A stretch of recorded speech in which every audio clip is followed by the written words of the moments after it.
Hello everyone, जैसे हमने previous class में पढ़ा कि जर्नल एंट्री क्या है, क्यों ज़रूरी है, क्यों बनाते हैं और इसमें डेबिट क्रेडिट क्या है।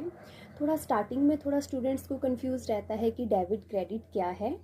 जब भी अकाउंटिंग में ट्रांजैक्शन की जाती है तो उसके हमेशा दो इफ़ेक्ट होते हैं, एक अकाउंट डेबिट होता है और दूसरा क्रेडिट होता है।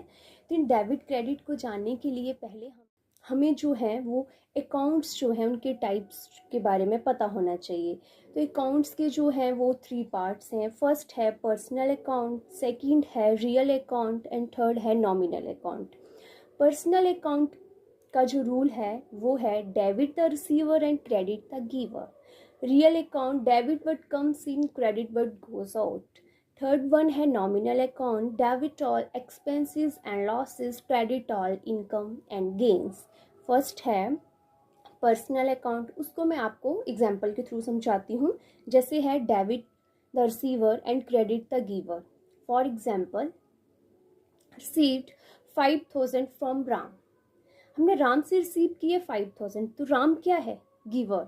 Debit the receiver and credit the giver apply हो रहा है। सेकंड है real account, debit but comes in, credit but goes out.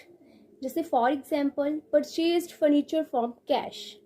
हमने फर्नीचर खरीदा और कैश दिया, debit but comes in, credit but goes out. Third one है nominal account, debit all expenses and losses, credit all income and gains.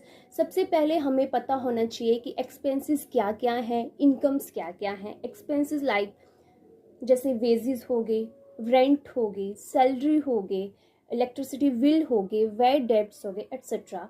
जैसे income है, rent received हो गया, dividend received हो गया, डिस्काउंट रिसीव्ड हो गया, ये सारे ही इनकम एंड गेन्स में आते हैं, ये हमेशा ही क्रेडिट होते हैं। ठीक है, तो आज के लिए इतना ही। हमने जर्नल एंट्री में डेबिट क्रेडिट के बेसिक सा समझा। कल हम जर्नल एंट्रीज की प्रैक्टिस करेंगे। So that's all for today. See you in the next class. That have a wonderful day. Bye.